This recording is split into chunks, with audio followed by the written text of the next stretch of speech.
Welcome everybody. This is Ava filling in for John. Welcome to Mertech.com's Daily News Update Extra.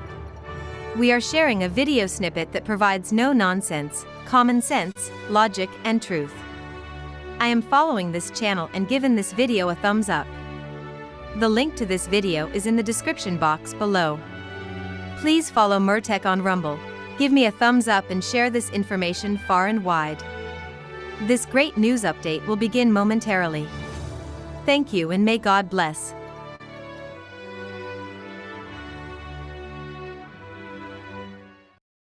Congress investigating whether or not Biden's aides also covered up his decline. So will Americans finally get some answers? Sure, hope so. Attorney at Judicial Watch, Christina Bobb. All right, Christina, I feel I'm not a lawyer, obviously, but I feel like the best way to test this is just charge one of these people with something, see what happens, make them prove that he was competent and he signed that pardon.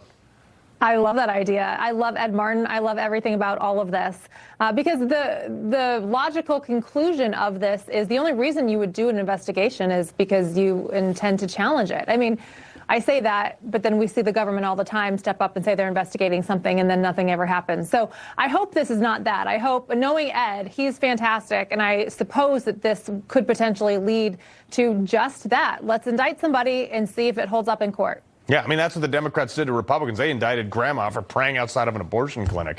All right. The other thing, too, is everyone's talking about his last few days in office. I am still hung up on his entire time in office. He was campaigned from a basement. We saw him for 7.5 minutes in an entire presidential election cycle. Well, they've already admitted in the Robert Hur report that he wasn't competent to stand trial. So if he's not competent to stand trial, then he's not competent to run the country. Mm-hmm. So they've already acknowledged that. I think I hate to call it a game, but the game here is to see how closely Ed Martin and the Department of Justice can piece together exactly what happened and who had control. Because we all know it wasn't Joe Biden. So who was it and who was making these decisions? Well, here's the other question, too, is you've got the nomination of Ketanji Brown Jackson to the Supreme Court. Did Joe Biden do that? And what is the process for challenging her and her seat? Yeah, that's all of the nominations, right? They're all in question. So I think that's a legitimate question.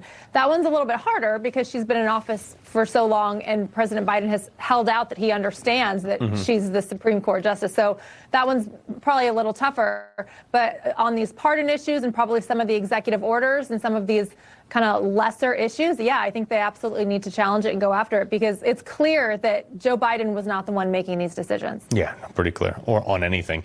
So let's go over to Alina Habba, all right? She's got some stuff going on there. The Newark mayor that she had arrested, then charged, and then dropped charges, that's Raz Bakar or whatever. He's suing Alina Habba's office over his arrest last month while he was protesting outside the detention facility. Does this go anywhere? It's interesting to see, and I have to, in interest of full disclosure, I am facing my own criminal charges at the moment, and I have a very, very strong bias towards government or against government overreach. And so I take this allegation very seriously and consider it seriously. Nobody should be arrested. No one's constitutional rights should be violated, and it needs to, at the very least, be considered. So, it comes down to whether or not there was probable cause. I did read his complaint today, and he lays out a case, but of course we haven't heard the other side yet, and who knows what Alina knew, when she knew it. And of course, she's got prosecutorial immunity as well. And so that raises a whole other issue. So probably not going to go anywhere, but I do think it needs to be taken very seriously. And especially on the conservative side, we can't cry about them doing this to us when we do it. So I think it's a good issue. I think it's something we need to look into and remain impartial. Not to be unfair here, but you were charged with crimes in a state that you never went to. So yours is a little bit different, but whatever. Different. All right. So the suspect in the Colorado terror attack over the weekend actually backed off his plan to kill a group of he called Zionists earlier. And so his wife and all 5 of his children have been arrested by ICE. And I'm assuming they might also be here illegally or maybe tied to that visa. I don't know how this system works. Can we get rid of them? We should be able to, as long as President Trump gets permission from the courts to do so. And I say that only somewhat sarcastically. these are the type of cases that we used to highlight for the public to see, and we'd have public outrage going, oh my gosh, we need to remove these people. And now, for whatever reason, it's like people are getting hard to this issue. So, President Trump needs to continue doing what he's doing. Tom Homan, ICE, everyone needs to continue doing what they're doing, and eventually I think we'll get there. Yeah, you can come in, no courts stop you from coming in, but we can't get them out of here. Real quick, exactly. DOJ confirming this Romanian man who pled guilty to a years-long swatting hoax. He was the guy who swatted like Cat Turd and all these other people. I mean, this is just, he should be charged with attempted murder. Yeah, I think the charge is very light. I'm grateful they found him, quite honestly, because the swatting had been getting really bad and going on for a very long time. Hopefully he's the only one, or, there's not many, or this deters other people from doing it.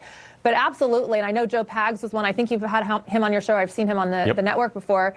And he was one that it very much was like an attempted murder situation where he's very Second Amendment, pro-Second Amendment. And it could have resulted in, death by police firing. So, I think attempted murder could have been on the table. Yeah. All right. Christina, Bob, always a pleasure. Thanks, Carl. All right.